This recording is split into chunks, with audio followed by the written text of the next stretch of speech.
అత్తా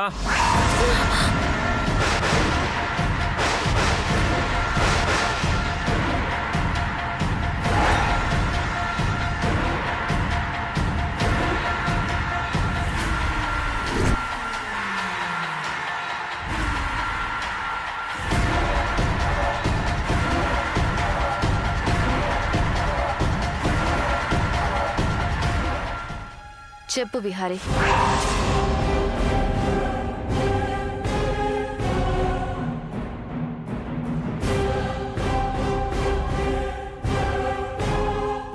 అత్తా are you okay? Fine. ఏం కావాలి? కొత్త ప్రాజెక్ట్ ఒక కంపెనీకి ఇస్తున్నాం కదా, మన ప్రాజెక్ట్ వాళ్ళకి ఇస్తున్నట్టు ఈ అగ్రిమెంట్ మీద మీ సైన్ కావాలి. అవన్నీ చూసుకోవడానికి నువ్వున్నావు కదా. మన కంపెనీ మేనేజింగ్ డైరెక్టర్గా మీ సైనే చాలా అవసరం అవుతా. వీటి మీద సంతకాలు చేయండి.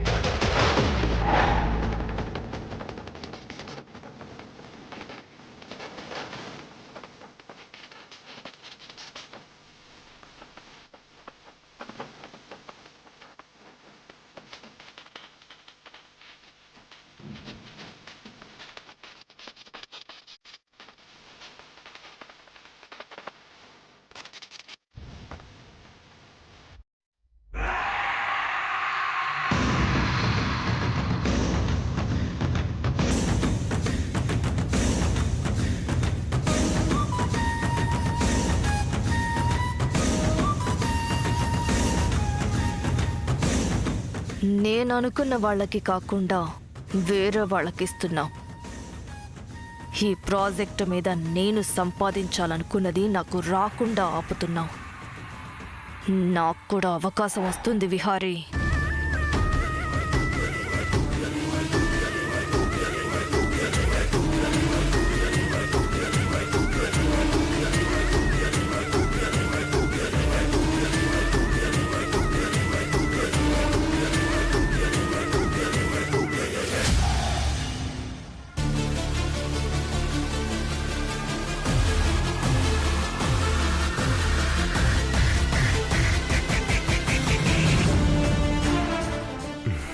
థ్యాంక్స్ అత్తా.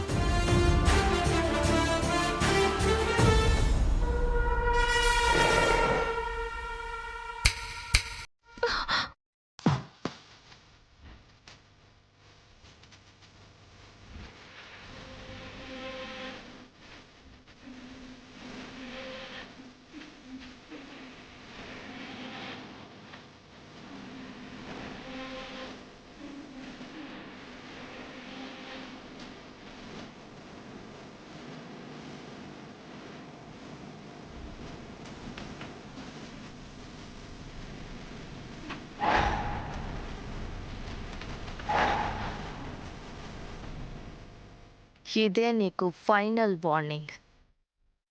రేపు నా కంటికి కనిపించావో నీ శవం కాటికి వెళ్తుంది. గుర్తుపెట్టుకో. పో ఇక్కడి నుంచి.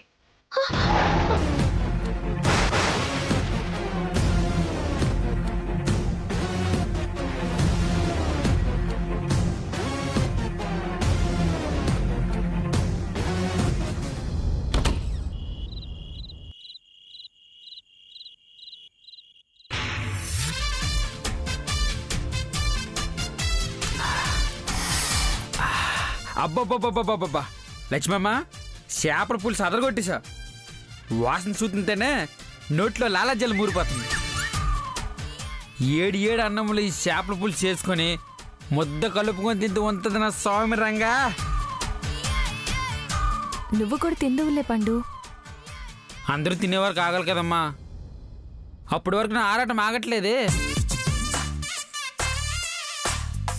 వండిన చెయ్యి ఎప్పుడు అతిథి విస్తర ఎత్తాకే ముద్ద ముట్టుకోవాలంట. మనం వంట చేసి పెట్టాం కాబట్టి అందరూ తినే వరకు ఆగాలి, అంతే. అవునమ్మా, నువ్వు చెప్పింది నిజమే. అందరు తిన్నాకే తిందాం. లక్ష్మమ్మ, ఈ గ్లాసుల్లో వాటర్ వేసి. పెద్దయ్య గారు, పెద్దమ్మ గారు, అందరూ రావాలి. భోజనాలు భోజనాలు భోజనాలు భోజనాలు రెడీ.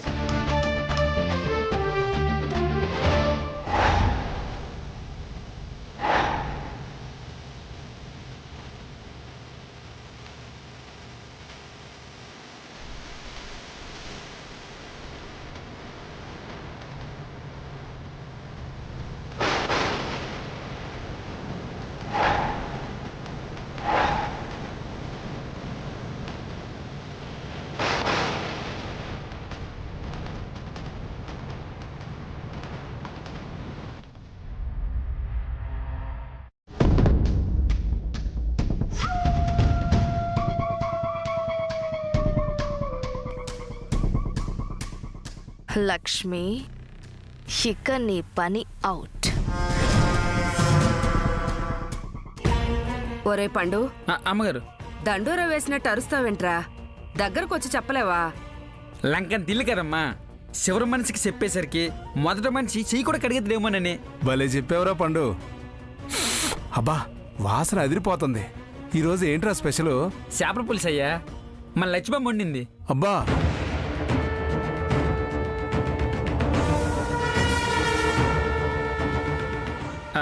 లక్ష్మమ్మ, ఇదిగో నువ్వు అన్నం వడ్డించు.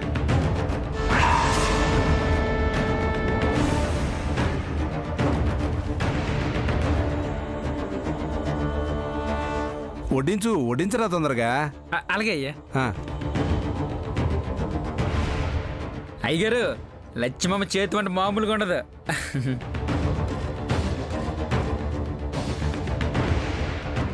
ఈ చేపల పులుసు మాత్రం గుమ్మగుమ్మలు ఆడిపోతుంది అమ్మగారు.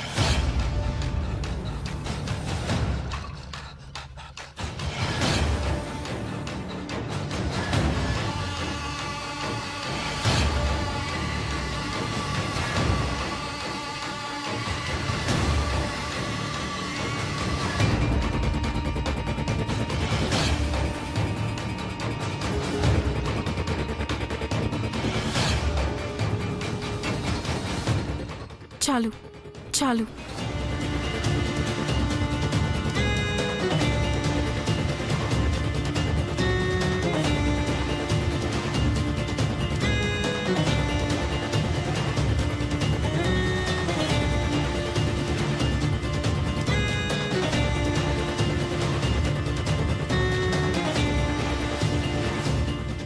అమ్మా యమునా, నువ్వు కూడా కూర్చోమ్మా. మీరందరూ తిన్నాక తింటానులే మావయ్య గారు. అబ్బాబ్బాబ్బాబ్బా, చచ్చుబండి నేలకి చలనం వచ్చినట్టుందిరా. అవును, ఈ వంట లక్ష్మి చేసిందా? మరి ఏటనుకుంటాను రయ్య గారు, లక్ష్మమ్మ చేతి వంట అంతే. చేపల పులుసు మామూలుగా లేదు అసలు. గుమ్మ గుమ్మ గుమ్మ అన్న వాసన వచ్చేస్తుంది. మీరు త్వరగా తినేస్తే నేను కూడా తినేస్తాను అయ్య గారు. పండు, అనవసరమైన వాళ్ళ గురించి మరీ అంత ఎక్కువగా చెప్పనవసరం లేదు. ఎక్కువ చెప్తే భజన చేసినట్టుంటుంది. ఈవిడికి కూడా చేసేది భజన తెలిస్తే ఈవిడ ఏటైపోద్ది ఏటో. అవును, విహారీ ఎక్కడ్రా?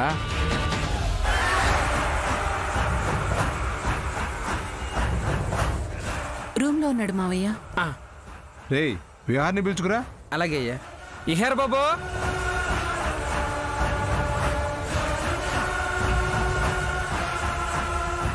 ఇహర్ బాబు, వస్తున్నా. రండి రండి. సరే సరే. ఆ, పండు, ఆ, నువ్వు వడ్డిస్తూ ఉండు, నేను పెరుగు తీసుకొస్తాను. సరే. ఆ,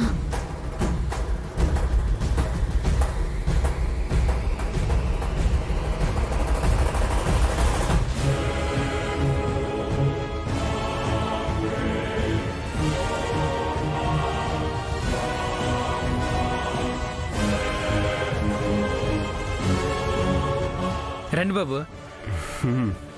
ఏంటి పండు, ఏంటి స్పెషల్? చేపల పులుసు బాబు, లక్ష్మమ్మ వండింది. గుమ్మ గుమ్మలు ఆడిపోతుంది. ఇప్పుడు ఎవరు చేశారు, ఏం వేసి చేశారు అని విహారీ ఏమైనా అడిగాడా? ఇక్కడ వడ్డించడానికి నీ చెయ్యి మాత్రమే పని చేయాలి, నోరు పని చేయకూడదు. రే పండు, మా అత్తయ్య దగ్గర కొంచెం జాగ్రత్తగా ఉండు. నీ వాగుడు చూసి నీ నాలుగు కట్ చేసినా చేసేస్తుంది. మీరు కూర్చోండి బాబు, కూర్చోండి.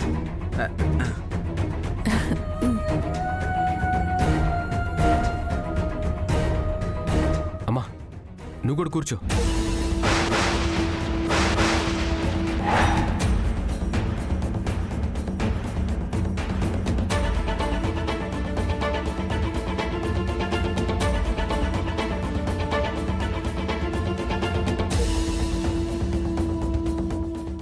కూర్చోమ్మా.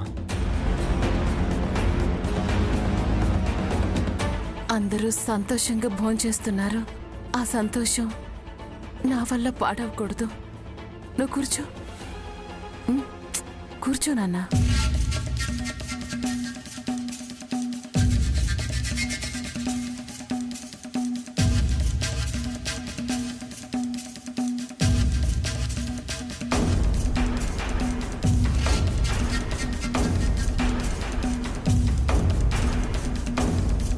చాలమ్మా.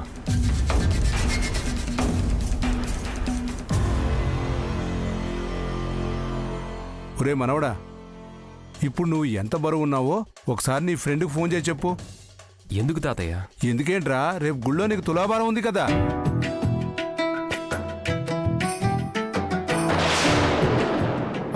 తాతయ్య, ఇంతకీ తులాభారం అంటే ఏంటి? ఎవరికైతే తులాభారం వేస్తున్నామో ఆ మనిషి బరువుతో సమానమైన బంగారం దేవుడికి సమర్పించాలన్నమాట. అంటే ఇప్పుడు బావ బరువుకి సమానమైన బంగారం దేవుడికి ఇచ్చేస్తున్నామా?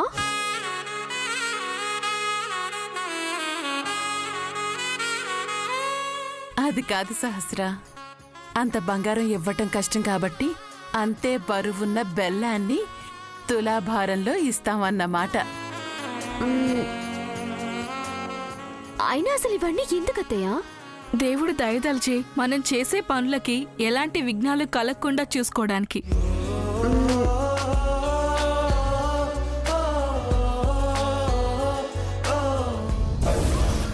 ఇంతకీ నేను వేసిన ముళ్ళు ఎవరికీ తగల్లేదేంటి?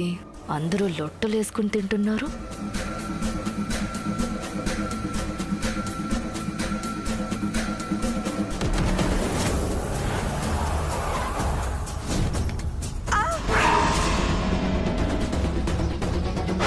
అమ్మా, ఏమైంది? ఏమైందక్కా?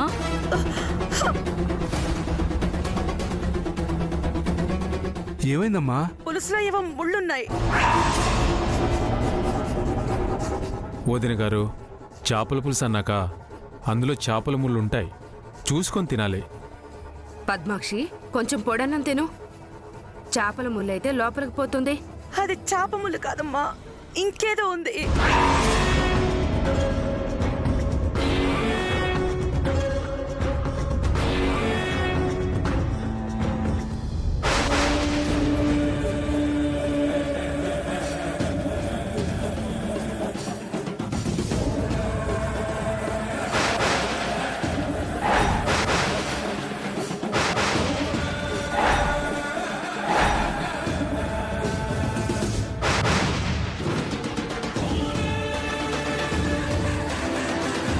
పులుసులోకి ముళ్ళెలా వచ్చింది? ఇలా ఇలా వంటలు చేస్తున్నారు ఈ వంట వాళ్ళు. పద్మాక్షి, నీ నోటి నుంచి రక్తం కూడా వస్తుంది.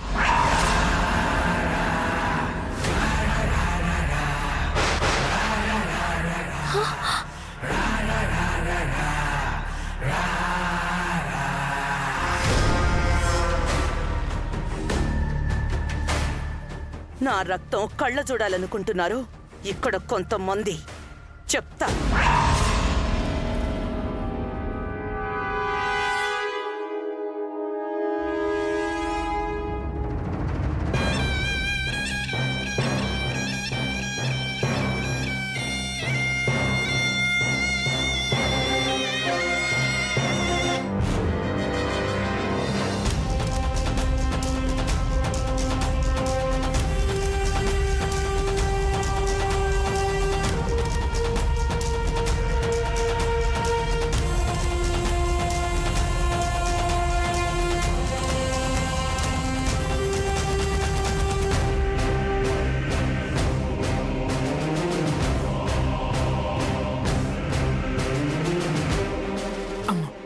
రే పండు, ఎవర్రా ఈ పులుసు చేసింది?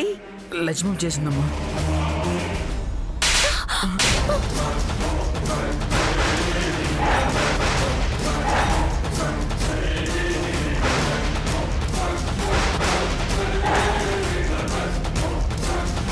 నన్ను చంపేద్దాం అనుకుంటున్నావా?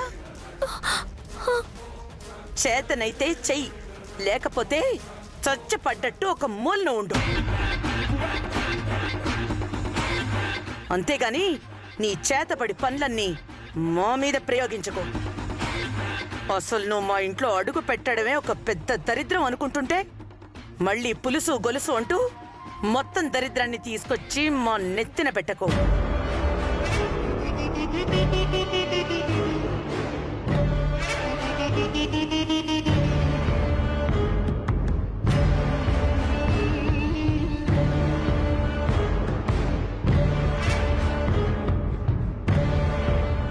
పద్మాక్షి, వచ్చి కూర్చుని పెరుగన్నం తిను. ఇప్పటి వరకు తిన్నది చాలు.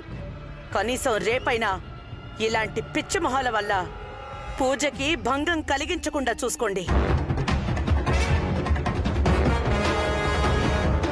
ఈసారి గాని పూజకి భంగం కలిగిందో నేను మళ్ళీ క్షమించేది లేదు.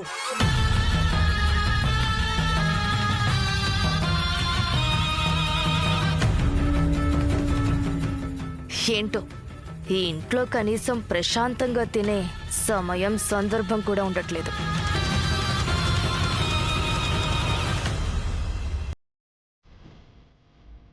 అమ్మా, అత్తయ్య అన్న మాటలకి పాపం లక్ష్మి బాధపడి ఉంటుంది. వెళ్ళి ఒకసారి చూసిరామ్మా. సరే నాన్న. ఏంటి తాతయ్య ఇది? ఈ మధ్య ఇంట్లో ఏదో ఒక సమస్య వస్తూనే ఉంది. ఏముందిలే మనోడా, ఇల్లన్నా కొన్ని సమస్యలుంటాయి, కుటుంబం అన్నాక కొన్ని కలతలు రేగుతూ ఉంటాయి. అదంతా కామన్. రవ్వంత విషయాన్ని పట్టుకొని రాకెట్ సైజులో ఆలోచించకూడదు. కూల్గా ఉండు.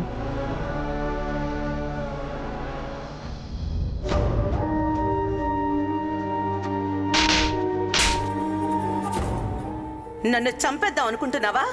చేతనైతే చెయ్యి, లేకపోతే చచ్చపడ్డట్టు ఒక మూలను ఉండు.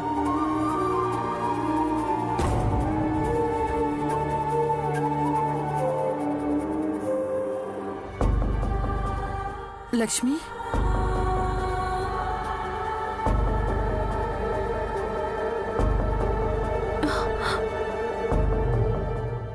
చెప్పండి అమ్మగారు, ఇలా వచ్చారేంటి? సంతోషాన్ని పంచుకునేవాళ్ళు ఎవరూ లేకపోయినా పర్వాలేదు. బాధని పంచుకునేవాళ్ళు లేకపోతే బ్రతుకే భారం అనిపిస్తుందమ్మా. ఇప్పుడు నువ్వెంత బాధలో ఉన్నావో నాకు తెలుసు. నీకు తగిలే ఎదురు దెబ్బల్ని నేనెలాగూ ఆపలేకపోతున్నాను. కాస్త బాధనైనా పంచుకుందామని అనిపించి వచ్చాను. ఎదురు దెబ్బలు తినడం అలవాటు చేసుకున్నానులేండి అమ్మగారు. ఎందుకంటే నా జీవితంలో ఇంకెన్ని ఎదురు దెబ్బలు ఎదుర్కోవాలో తెలీదు కదా. లక్ష్మి, మా వదిన చేసిన పనికి నన్ను క్షమించు. అమ్మా, మీరు నన్ను క్షమాపణ అడగడం ఏంటి? జరిగిందేంటో తెలుసుకోకుండా తను చెయ్యెత్తింది. బాధ అనిపిస్తుంది కదూ. నా వల్ల ఎక్కడో తప్పు జరిగింది, అందుకే ఆవిడికి కోపం వచ్చింది. ఆవిడ కోపానికి కూడా కారణం ఉందమ్మగారు. ఏంటి లక్ష్మి, నీకసలు కోపమే రాదా? నీకు ఎవరిని ఒక్క మాట కూడా అనాలని అనిపించదా? కోపగించుకోవడం వల్ల కొన్నైనా సమస్యలు తీరుతాయి అంటే కోపడేదాన్ని. ఎదుట మనిషి మీద అరవడం వల్ల ఎంతో కొంత మనశ్శాంతి దొరుకుతుంది అంటే అలాగే అరిచేదాన్ని. కోపతాపాల వల్ల కొత్త సమస్యలు వస్తాయే కానీ ఉన్న సమస్యలు దూరం అవ్వవమ్మగారు. నీ నడవడికే కాదు, నీ ఆలోచన తీరు కూడా చాలా బాగుంటుంది లక్ష్మి.